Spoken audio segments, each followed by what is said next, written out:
All right. Oh, welcome back to the Spoken Mirrors podcast, your destination for the latest in movie and news and reviews. Fucking hell. We are your hosts, Rob, Dave, and Triz. Today we're talking brand new episodes of Res Dogs, Winning Time, and Ahsoka. Tommy's back in a new season of Tower of Force. And the Lioness is finished. And there's more anime on the corner. Yeah, Lioness is done, dog. Wow. Old Dunstan checks in. But does it check out? But, yeah. Let's start the show. I was good. Yeah, I was man. living life, loving it. Large. Back from a screener. Mm. Straight into it. Yeah. So we Dick should do is it. out. To play. I was like the day or two to kind of reflect on things. You know what I mean? Sometimes I forget things, though. Yeah, that's why I Brain ain't come really home. good coming near 40, you know what I mean? I just need some fucking nootropics or something. Better get on that mushrooms. Start Fucking harvesting that cow shit. Microdose. Supposedly you're supposed to microdose every single day. Good for your brain. Oh. Fucking oath. Start taking that Celtic salt. Celtic salt? Yeah, it's unrefined salt. I just hit it with a little bit of water, retains the salt because it passes through your fucking like organs and shit, where it absorbs the water better. So you rehydrate a lot quicker. Has been doing it. As I was saying, we'll get into the fucking science corner a little bit. As I was saying that a lot of migraines and headaches, the cause is sodium. Yeah, from retaining water. Anyways, as I don't want to kill the fucking conversation or the flow, you know what I mean? Oh, good. So, just a quick win for today. Small Big Mac meal and a cheeseburger for $5.95. That shit. It's unbelievable. Most unbelievable. You couldn't even get it for $5.95 back in the day. It was $4.95. But it was a small, mate. That was a small meal. It was just a Big Mac.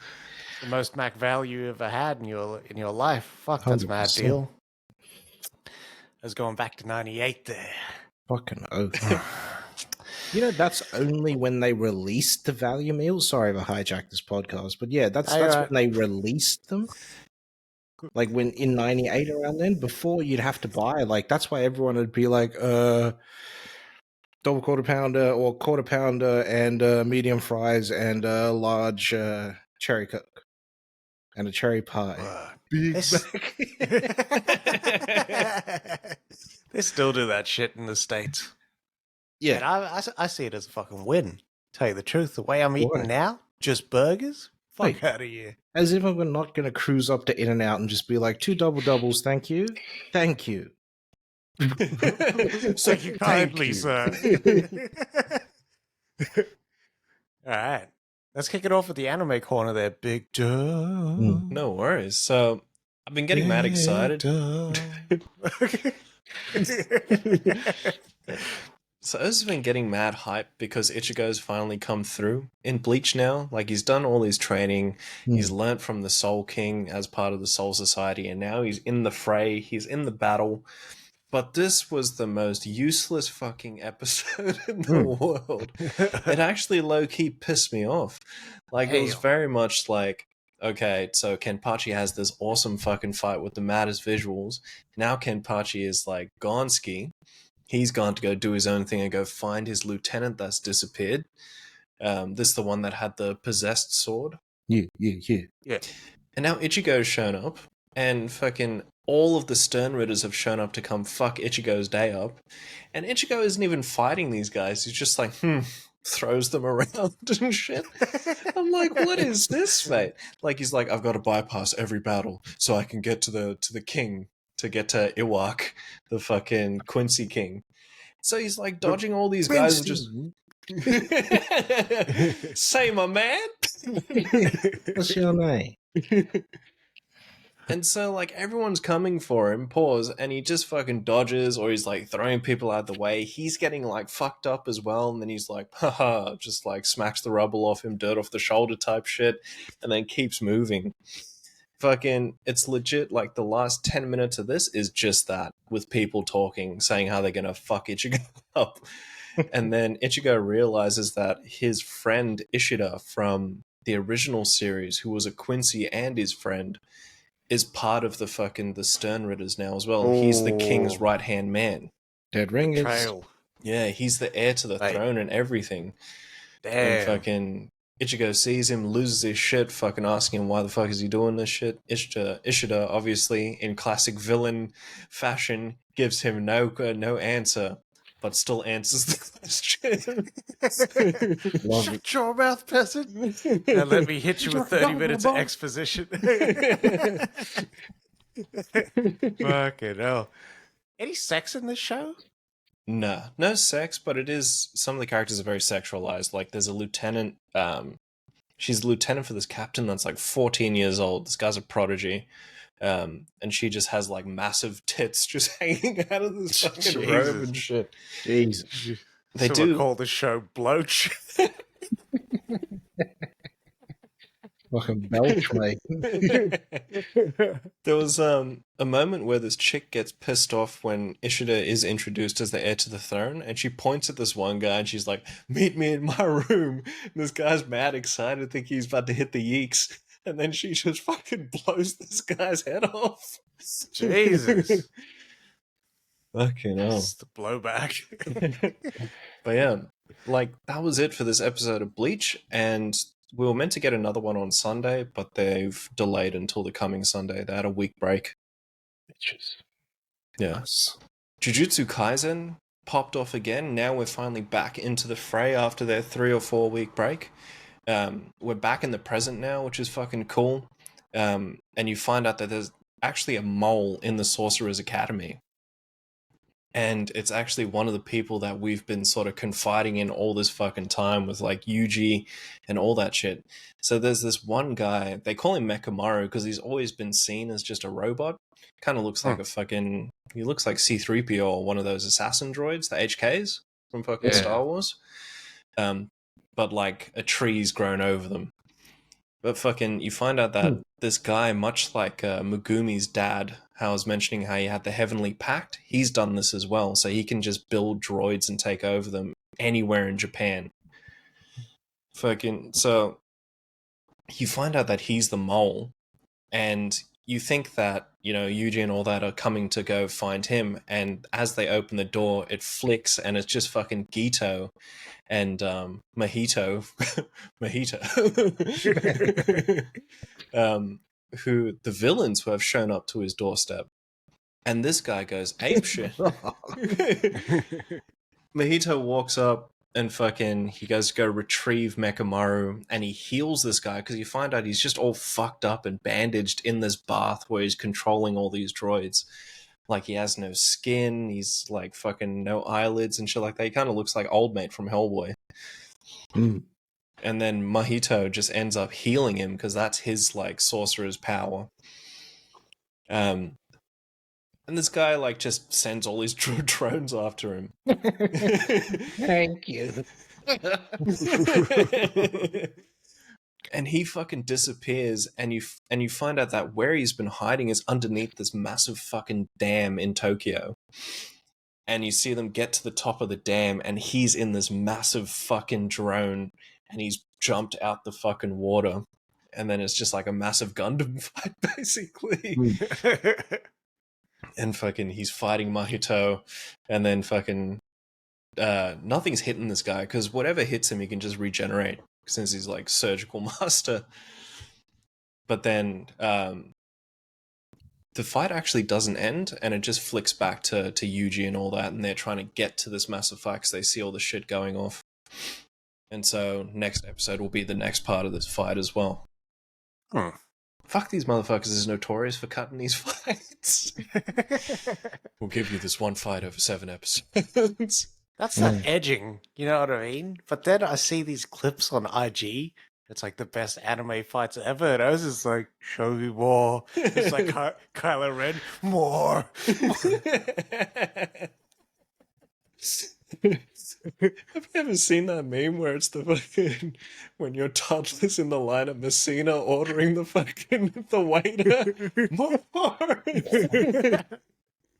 For me, it's always when the tableside service includes parmesan freshly grated onto your pasta. More. Fucking You got to give gold. me that bloody grater. Seriously, I'm sorry. I'm not going to be like bashful and whatnot. I'm just give me that. I got this. Someone You just got grape better that things to pulp. do. Yeah, badly. But to end it off, we had Zom 100, which is very much like Zombieland. So it's a story about this guy named Akira, and he finishes uni and he gets his dream job of working at an advertising agency. Lo and behold, he finds out that this is the advertising agency where it's crunch 24/7. So he's working fucking 3 days straight, sleeping at the office and shit like that. And it flicks to 2 years later and he's still doing the shit. He's all fucked up, he's disheveled, all that shit. He just hasn't had time for anything except for work, because that's all he fucking does. Luckiest day of his life, there's a massive zombie outbreak as well. And so it shows you this really cool chase sequence of all these zombies chasing him through this apartment block as he's realizing that he never needs to go into work ever again. And so it turns into like this, like, sorry, dog, you were going to say something? I said, fuck, you'd just be relieved, eh? But scared at the same time. Fucking oath. But it's very much Ferris Bueller's. Like, he's like, now, like, you know, I've got like everything to live for. I can finally, like, he calls it the bucket list of the dead. And he just writes down shit, but it's like very like fucking morbid at the same time, because he's like, this is the bucket list before I turn into a zombie myself. So he knows that like eventually he's just gonna fuck up and get bitten. He's living by himself. He's in this apartment block all the way at the top of these high-rise towers. He's climbing pipes down to fucking get down to convenience stores. He finds like a bike, and then he's like, you know what, maybe I can upgrade again. Gets a Harley and shit like that. Like, homie is just living his best life with this shit. And so there's 6 episodes currently. I've watched 3. The first one is just him going through work. The second one is him making the bucket list. And the third is him sort of trying to find all the friends that he just dogged while he was working all the time. So he ends up finding one of them, and he's like holed up in one of those love hotels in Japan. And it's very much like Dawn of the Dead, how Mekhi Phifer has his wife chained up to the bed. He's done that to the chick that's in there because she's a zombie. So he's like hidden in this fucking hotel room with this chick going off. And Akira ends up making his way through because there's been such a big strain on the mobile network, no one's been able to get through. And then finally there's a brief point of reception, calls this guy, finally fucking gets through to him. And then they end up getting out of the room, and they have this mad chase through the fucking house, or the love hotel, sorry. And they get to the roof, and they're like, fuck it, we got nothing else to do here. Like, there's no way to get out of this fucking situation. They've thrown all the generators at the door to block them from the zombies. And then Akira's just like, fuck it. And he just runs at the edge of the building and fucking jumps to the other one. Ends up making it's one of those like ones below. Yeah. And then he tells his mate, he's like, you gotta do it, you gotta run, you gotta jump, you gotta let go of everything. Like, he's giving this motivational speech. This motherfucker starts running and just tears all his clothes off as he's jumping. Man's dick was out mid-air. And then he doesn't make the jump. He very much Tom Cruises it in fucking Fallout. And then Akira pulls him up, and he's so relieved that he's alive that he just has big screams. And he's like, I scraped my balls. And that's where the episode ended. But I feel like this is going to be in that same vein as Mashal, where it's just funny shit. Yeah. I fucking can't wait, man. But I love the idea where it's like you work so hard that you're a zombie, and now real zombies is around, and you get to live now. Yeah. Yeah, what's the face? Are they walkers or are they runners? So there's a girl who, there's another character they introduced that's actually documenting them. And she's like, all right, cool. So we have walkers, we have runners. Statistically, sorry, if you can identify one or the other, you have a better chance of living and shit like that. But all we've seen so far is just walkers and runners, nothing else. I always think about that, man, when that zombie turns around in Dawn of the Dead, the remake. And dude's got no arm. Okay. And then dude starts running. Yeah. Fuck that. Instant shit. It says runners you got to watch out for. I think of like World War Z as well. Yeah. Oof. Yeah. Highly populated areas would be fucking wild. Yeah. That's why Australia would be the one place that'd survive. We'd all be able to go to the Northern Territory and survive.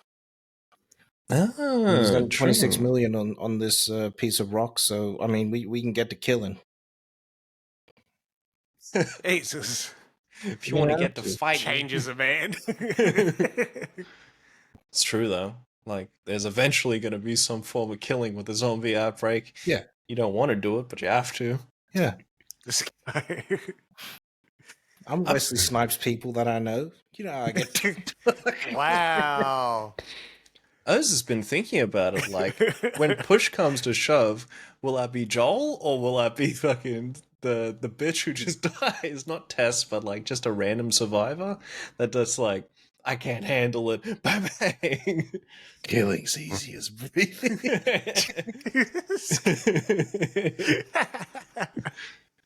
What's the choice? You'd have to, if you wanted to survive, you'd have to do it. You'd have to make the decision. Yeah. You'd have to make the hard decisions.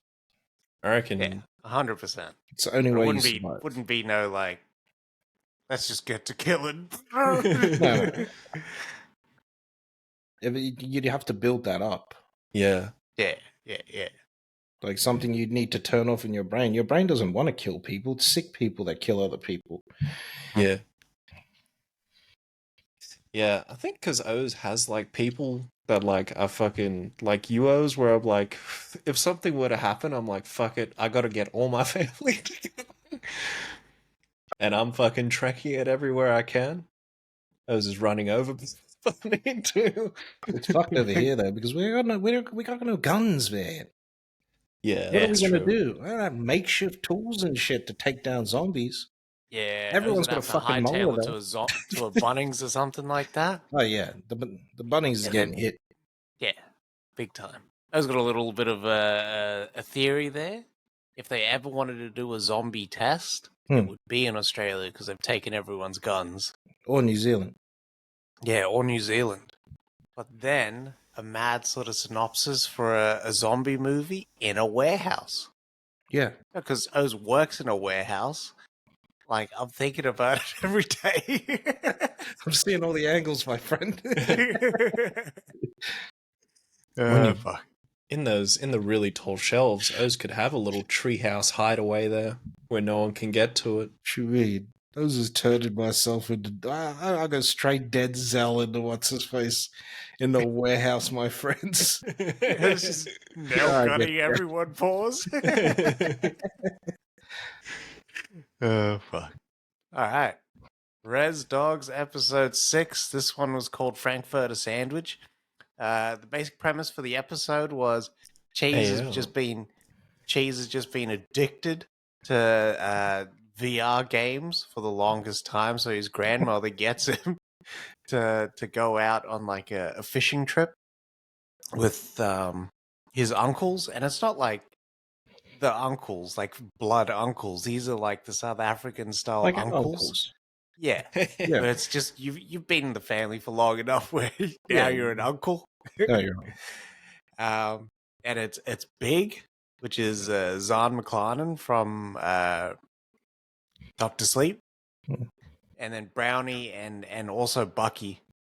So it's funny because we've seen them in the 70s, and they've kind of been around the show the whole time, but we've seen them in the 70s, and now sort of seeing them now, and it like makes a difference.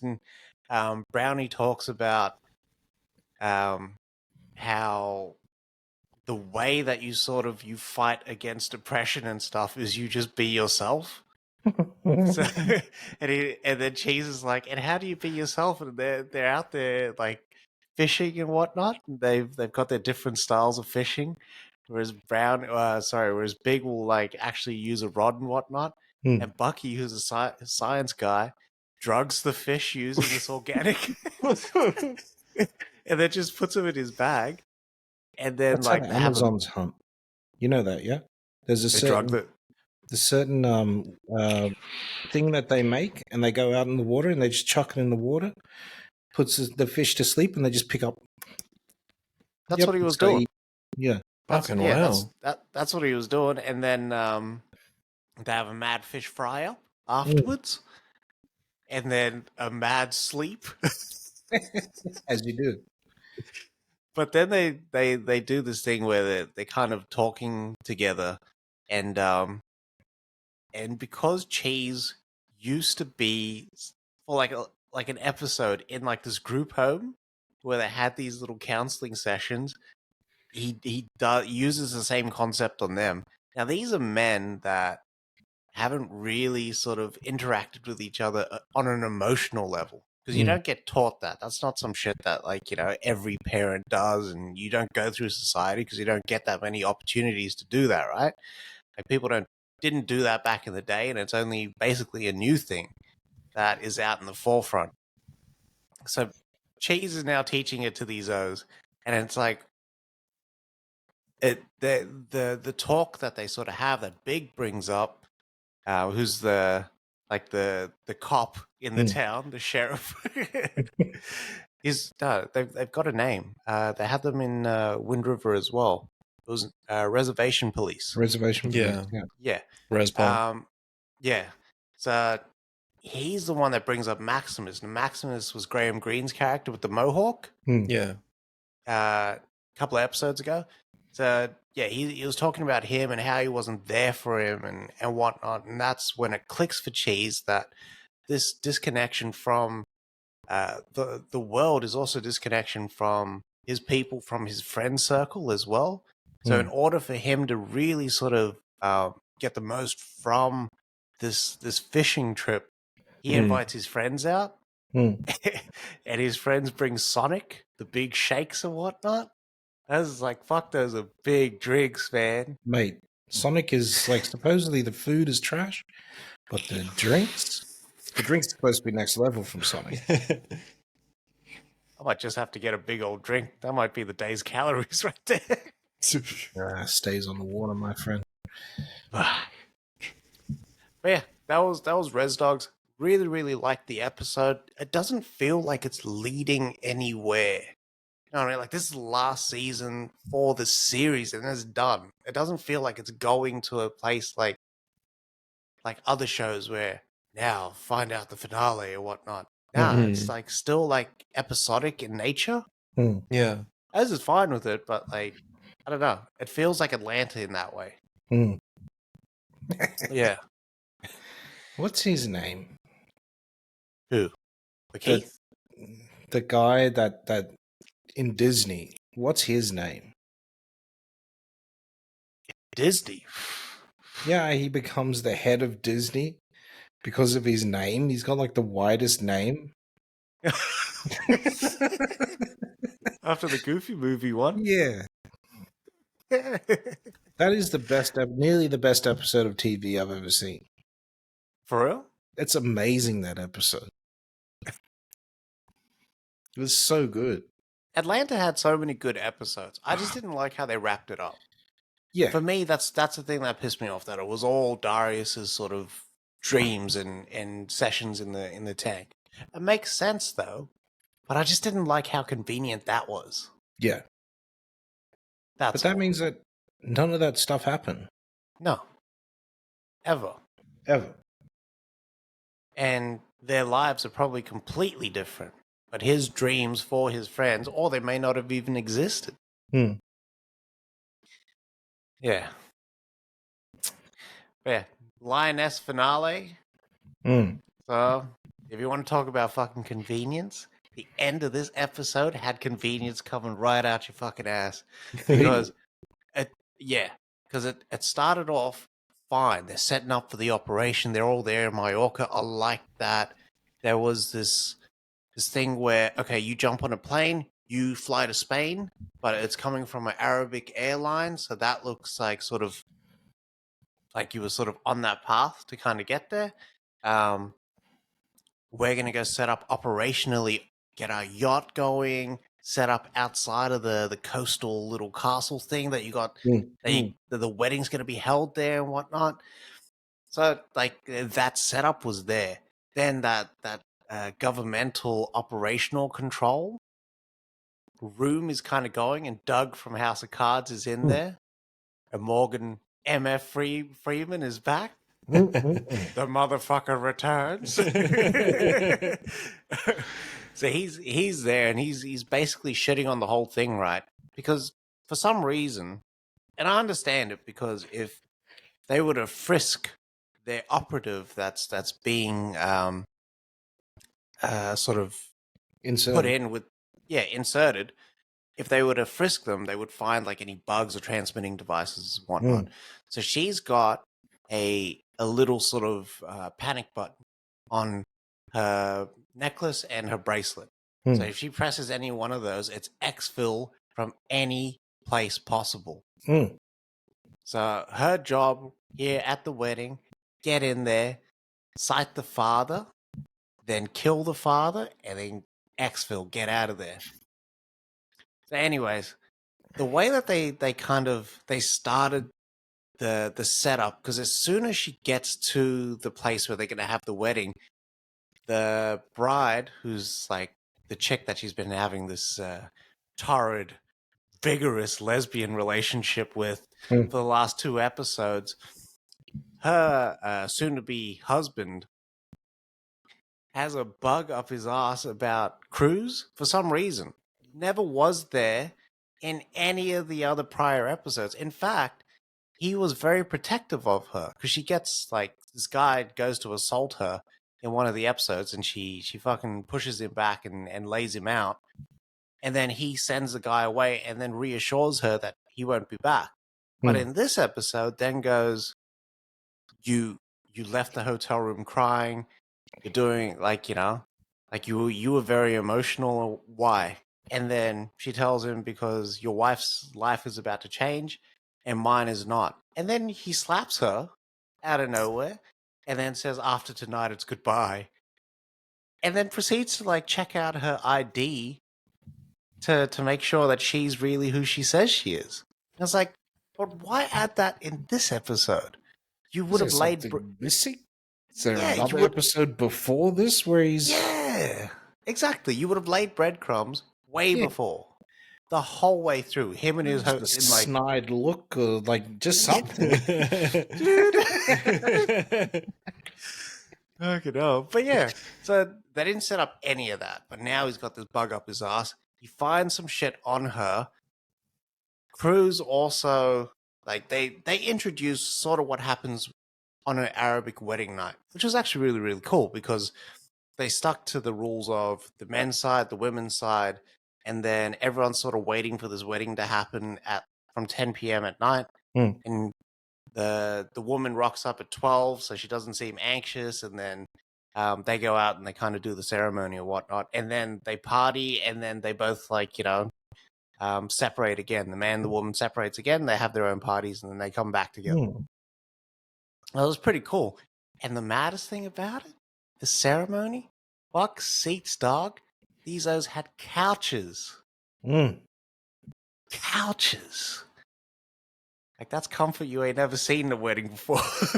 Badly. And everybody wants to sit on a couch. Fuck a big time. A little hooker in there, you know what I mean? It was open air. You know, I get down, dog. I wouldn't mind an Arabic wedding. I'm telling you right fucking now. Yeah. Arabic wedding. Only for the open air. Arabic wedding, next level. Indian wedding, too. It's very similar. Yeah. So then, right? Then they fucking go on to Cruz and the bride-to-be. They kind of they meet up again in the midnight hours, and then Cruz is like, I can't get it on with you because it's too confusing, and then whatnot. And then she steps out, and she's like, I need to go get some water. So she goes to the kitchen, And when she's at the kitchen, she hears a voice. She closes the fridge door, and it's the bride's father. So the target is there.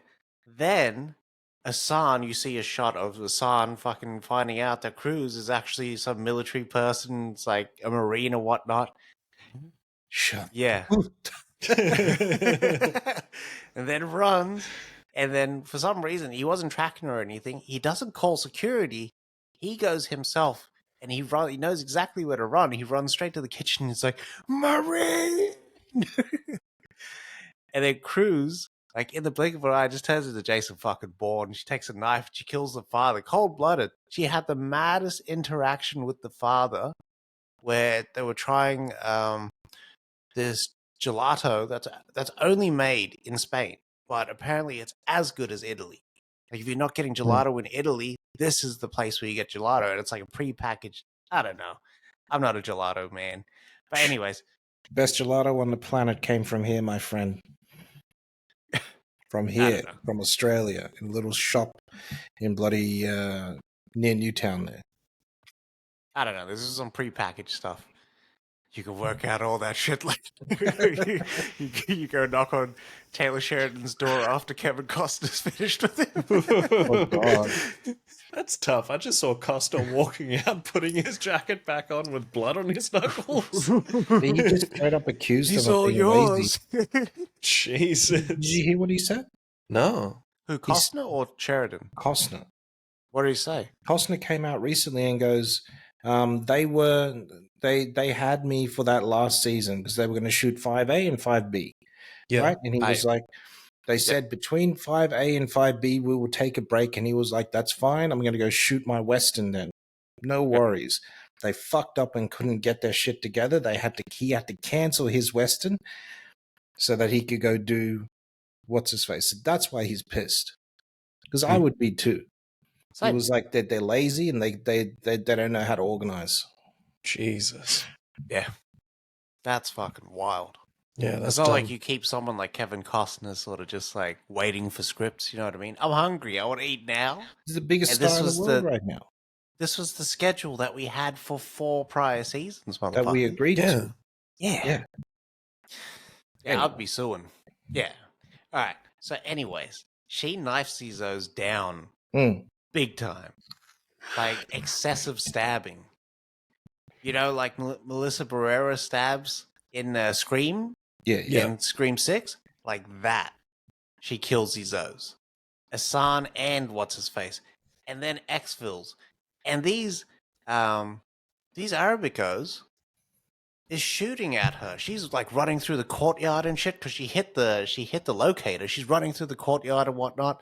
And these O's is shooting at her. There's like 20 O's shooting at her. She's fucking like just running and not one bullet is hitting her, not even grazing her, nothing. and then these fucking Marines come in out the darkness, right? Because she's run like out onto the back garden towards the coast. These Marines come out and there's 6 of them against 20 of these O's with guns. And they just destroy. They just OP and they just lay all these O's out. They even the women were shooting and they just lay them out. Yeah. Clean house. And that's it. Yeah. And then they get her out. And then once they're on the boat, that's when Cruz starts punching Joe, who's Saldana. Okay. Because now the guilt is kind of setting in. Right. Don't mind me. Yeah. I was lotioning my hands for a moment. I don't know, rap on the season. I didn't find it that strong. I thought it was a really convenient end episode. They could have kept it really, really tight if they wanted to, just on the operation. Yeah. And not sort of include Asan or whatnot, but I'm guessing budgetary concerns, considering the locale that they were shooting at, and yeah, I guess where they were shooting and what they were shooting, and the stars that were in it, that they had to keep it way, way down. Because I would have preferred they had the wedding and then it take place at the party afterwards, something like that. Yeah, that was Lioness. I'll see what they do with the second season. I'll what Well, probably it's a hit now, yeah. So they're gonna try and figure it out better this time. I think this season was just its first season.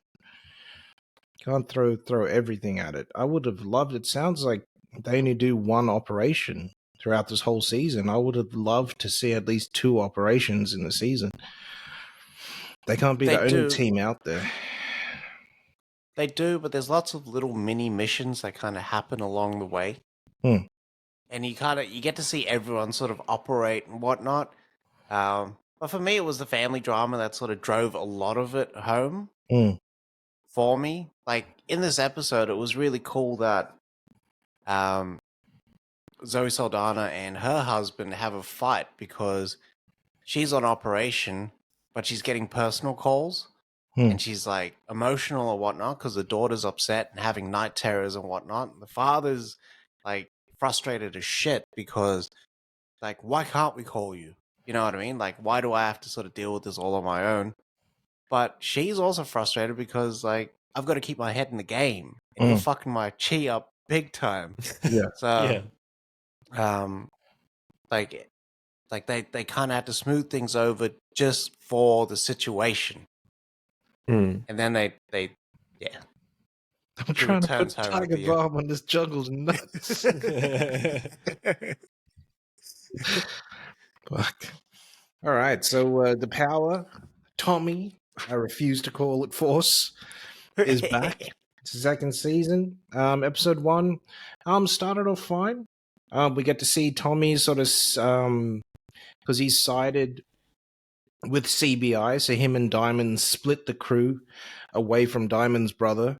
Diamond's got most of the guys. Tommy's got the product. So they're sort of moving big weight in the streets of what's his face, Philly, which is different. Yeah, it's cool. No, Chicago. Sorry, they're in Chicago. And what's his face? So the people that sort of double crossed him, the Flanagans, they want him dead. The who else is there? What are they? The Serbians. They want Tommy dead. Like everybody wants him dead. We find out that there's cops following him now, trying to get his fingerprints and all that sort of stuff. They find out that he's dead. So yeah. They basically start up their drug operation again. Yeah, it's going quite well. It's not bad. It wasn't a what bad is the opening premise for the episode. show?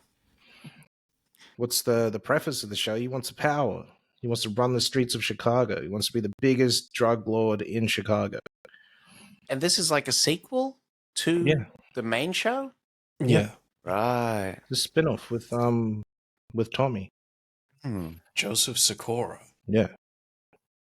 Those likes this and what's his face the best? The Raising Canaan? Raising Canaan is so sick because it's set in the 90s. Yeah.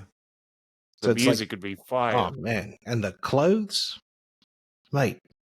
Forget about it. Halcanons and bloody Jordans and so mad. The Reeboks. 50 walked away with everything on that set. Well, not 50. 50's not in the show. He narrates it. He'll narrate an episode, but he's got a young kid playing him. Yeah, but I would be going to the set to steal the clothes. As would I. What do you call it? Fuck, there was something I was going to say. The kid who plays Kanan seems to be pretty good in that show as well. He's really kills good. it. Sounds like 50 sometimes. It's uncanny. Yeah. Even the slur sometimes, like he's got it. Yeah. Damn. Yeah, he's got it down. But yeah, Power wasn't too bad. I want to see what they get into in this next episode on Friday. Yeah. Nice. It's just sort of starting, bubbling up. All right, so season 4 of Winning Time sort of deals with the whole fight between Magic and the head coach, Paul. Paul is just letting everything go to his head now. So he set up this system. The system's starting to work, but it's not working for Magic, right? So the system is really like sort of you stop, you pass it to someone, and then whoever's in that spot shoots. And wherever they are, they shoot from. Right, so they're saying that more attempts at the goal will get more points in the long run, even if they miss a few. right? So that's the system that he's sort of brought up. Magic isn't used to that system. Magic wants a free flow. He wants to be able to go out there and do his magic, basically, right? Yeah. So he's sort of failing at the system. Like he just can't figure out how it works and all that sort of stuff. And he's sort of there's a whole lot of friction there with Paul, right? What's his face? Dr. Buss is wanting to get married now. Jeannie Buss, who we see. You haven't watched that Lakers documentary, eh? No. You need to watch that. That's really good. That goes all the way from the start, all the way up until past Kobe, even with LeBron. They tell you how they get LeBron. Anyway, Jeannie Buss, who eventually takes over the team, like she's the owner. Jeannie's a fucking machine. Jeannie Buss is the smartest woman on the planet. Like she's amazing. She gets how to run a team. It's amazing, and she's known how to do this since she was 17 years old, just watching her dad. Like it's crazy, man. She's been groomed since 17 to take over this company, take over this team. Anyway, you see her and how she's reacting to her father getting married and everything, and she's worried about like what happens if it doesn't work out, and she takes half the team and all this sort of stuff, and yeah, which is crazy. She'd be entitled to it, going by LA law. What else? What's his name? Pat Riley. Pat Riley. His relationship is just still going downhill. What's his face? It gets to a head where Paul basically tells Magic, "You play how I want you to play. You don't fucking play at all." Magic walks off the court, and then they pull him aside. Well, Paul pulls him aside, the coach, and he's like, basically, you got to do what I fucking say. And then Magic like pushes past him, goes into the locker room. Reporters come into the locker room. They could do that back in the day, I guess. Yeah. They come into the locker room and Magic's like just sitting there, and he turns around a little bit because they're all behind him. And he's like, nothing against my guys, but this system for me just isn't working. He's like, I'm gonna talk to Dr. Buss because I want him to trade me, and that's where the episode fucking ends. Oh shit! Yeah. They go through that shit as well. And supposedly that shit is true. That it was a real dick, supposedly. That Paul, that head coach. Yeah. And he just started hiring yes men as like extra coaches and whatnot. Yeah. Yeah. Well, yeah, it's gonna be interesting. So Pat Riley, is he going to be the O that gets through to him? Yeah, Pat Riley is the O that gets that's like on Magic's side already. Like he understands that Magic needs to be able to play his way. Yeah. Can't just be a system. Otherwise, the Magic isn't there. That's why Bird gets to do whatever he wants, and yeah. Fucking hell.